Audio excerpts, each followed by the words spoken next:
બપોરના સમયે અચાનક એક રિક્ષામાં એક મુસ્લિમ ગરીબ પેશન્ટ કપલ જતું હતું ડિલિવરી માટે. રિક્ષાવાળાઓ મારા દવાખાના પાસેથી પસાર થયો. પેલી સ્ત્રીને અચાનક બ્લીડિંગ ચાલુ થઈ ગયું, મુસ્લિમ સ્ત્રીને દર્દની સાથે સાથે. અને પેલો રિક્ષાવાળો ગભરાયો કે આ સ્ત્રી કદાચ મરી જશે તો. એ જતો તો general hospital, municipal LG hospital તરફ, પણ એ ગભરાયો ને એટલે રિક્ષાવાળાએ મારું બોર્ડ જોયું દવાખાનાનું, એટલે બંને જણાને ધક્કા મારી નીચે ઉતારી દીધા કે જલ્દી ઉતરો ઉતરો, મારી રિક્ષામાં કંઈક થઈ જશે એમ કરી એ ભાડું લેવા લીધા વગર ભાગી ગયો. હવે મારા દવાખાનાના ઝાપા પાસે આ ઢગલો થઈને બાઈ પડી. એટલે મારા સ્ટાફના બેને કીધું કે સાહેબ મરી જશે આ બાઈ તાત્કાલિક. મેં તો લઈ લો ટેબલ ઉપર, કારણ કે આવી ઇમરજન્સીમાં પૈસાનો વિચાર ના કરાય, માનવતાનો વિચાર કરાય. એને મેં લીધી. પેલાને કીધું કે ભાઈ તારી પાસે થોડું ઘણું તો છે ને, કારણ કે હું ટ્રીટમેન્ટ ચાલુ કરીશ. મને ખબર છે કે આ એક એવી સ્થિતિ છે કે જે મિનિટે હું કેસ હાથમાં લઈશ એટલે ખર્ચનું ચક્કર ચાલુ થઈ જશે, આગની જ્વાળાની જેમ પૈસા ભરખાઈ જશે દવાઓ. મને કે સાહેબ 1500 રૂપિયા છે મારી પાસે. મેં તો ચાલશે, 1500 રૂપિયામાં તો મારો દવાનો ખર્ચ તો નીકળી જશે. એમ કરીને મેં કેસ હાથમાં લીધો. અને ઉપરવાળો કદાચ મારી કસોટી કરવા ધારતો હશે.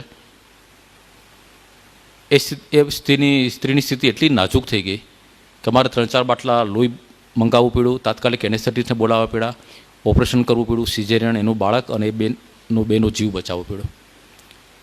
ખાલી મારો ખર્ચો ગણો ને, એનેસ્થેટિસ્ટ ખાલી 4000 રૂપિયા લઈ ગયો. 4500 રૂપિયાની દવા થઈ, 2-3 હજાર રૂપિયાના બ્લડ બોટલ્સ થયા. મારો રહેવાનો ખર્ચો જુદો, ઓપરેશન થિયેટરમાં જે મશીનો વપરાય, એના જે મોંઘા વાયક્રિલના દોરા વપરાય, એ બધાનો ખર્ચો ગણીને હું હિસાબ માંડવા બેઠો તો 20000 રૂપિયા થયા. 7 દિવસ ત્યારે હું રાખતો હતો પેશન્ટને. હવે તો 3 દિવસમાં રજા આપીએ છીએ. જ્યારે રજા આપવાનો સમય થયો ત્યારે પેલો એનો પતિ આવ્યો મારી પાસે.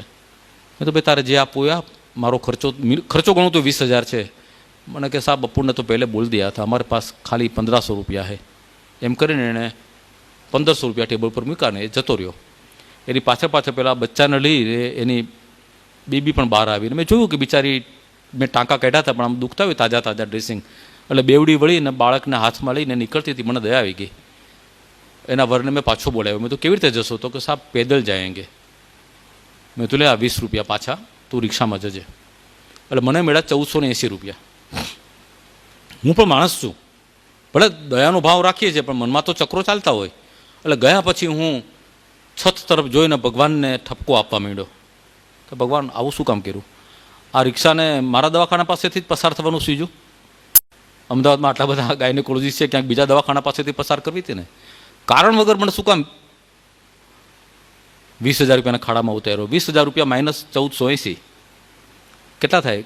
ગણિતના સાહેબ બેઠા છે. મારું ગણિત બહુ કાચું છે. હું મારે ગમે ત્યારે મારા ગણિતના શિક્ષકો ઉપર ફોજદારી કેસ કરવો છે કે મને ગણિત કેમ શીખવાડ્યું નહીં. બરાબર? એટલે હું ભગવાન સાથે રિસર્ચ ઝઘડવા બેઠો કે ઘોડા અગર ઘાસ સે દોસ્તી કરેગા તો ખાએગા ક્યાં. આ એક પેશન્ટ મને ઠીક છે, ચલો ચલાવ્યું, પણ હવે આવા બીજા પેશન્ટ ના મોકલતો. અને સેજ તો દયા ખા, આ પૈસા મફત આવે છે, કારણ વગર મને ખાડો પીડો, આવું શા માટે કર્યું?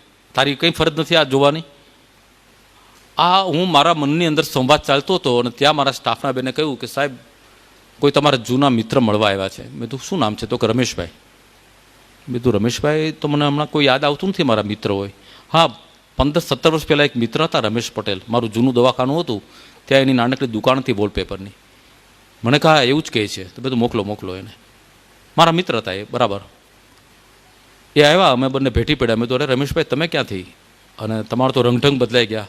તો હા સાહેબ, આપણે એક દુકાન હતી, એમાંથી 4 મોટા શોરૂમ કર્યા છે અને ભગવાનની દયાથી ખૂબ કમાયો છું. કે અહીંથી પસાર થતો હતો BMW કાર લઈને, તો તમારું બોર્ડ જોયું તો એમ થયું કે સાહેબને મળતો જાઉં. મેં તો આવો બેસો.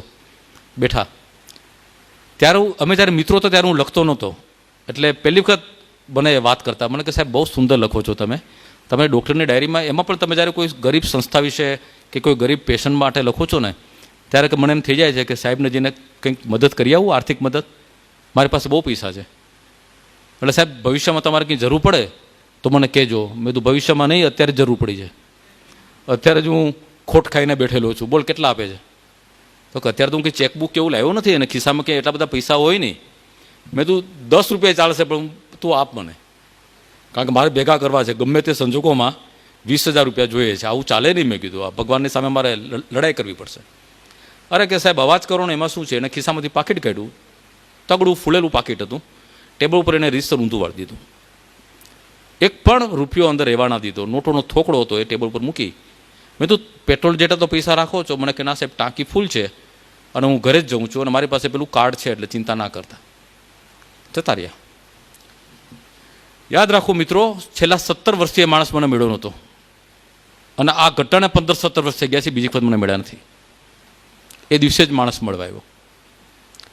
એ ગયા પછી મેં રૂપિયા ગણ્યા, 20,000 રૂપિયામાંથી 1480 રૂપિયા બાદ કરો એટલી રકમ હતી.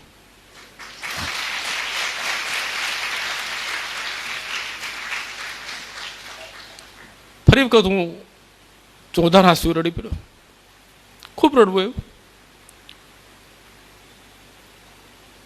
કોને કહું?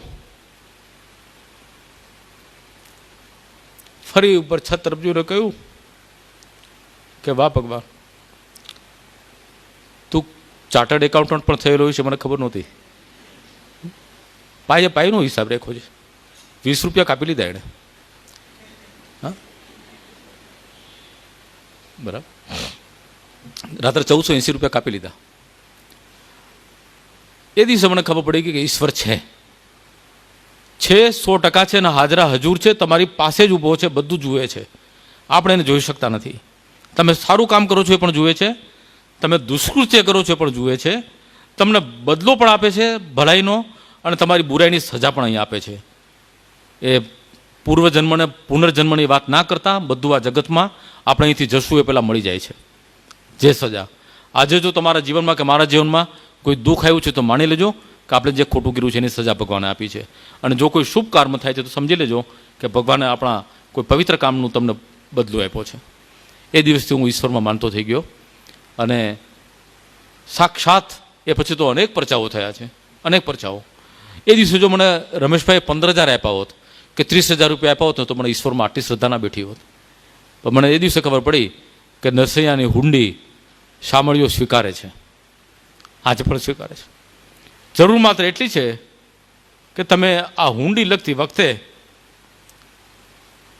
એ જ આરજુ, એ જ આજીજી, એ જ ભક્તિભાવ ધરાવો જે નરસિંહ મહેતાએ ધરાવ્યો હતો. એટલી તીવ્રતાથી પોકાર કરો તો કૃષ્ણ ભગવાન સાંભળશે, દરેક ભગવાન સાંભળશે.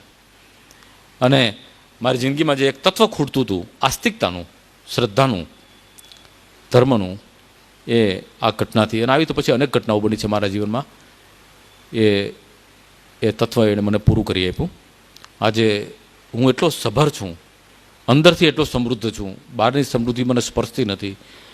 મારો બંગલો હોય કે ગાડીઓ પડી હોય કે ક્યાંક સ્ટેજ ઉપર જોયો ના કોટ પહેરવો પડે તો પહેરીએ છીએ, પણ હું ઘણી વખત કહું છું કે આ સૂટ અને બૂટ એ મારા શરીર ઉપર ચડે છે, મારા મન ઉપર ચડતા નથી ક્યારેય. કારણ કે મને ખબર છે કે મારી શરૂઆત ક્યાંથી થઈ હતી અને એ દિવસો હું ક્યારેય ભૂલતો નથી અને ભૂલવા માગતો પણ નથી.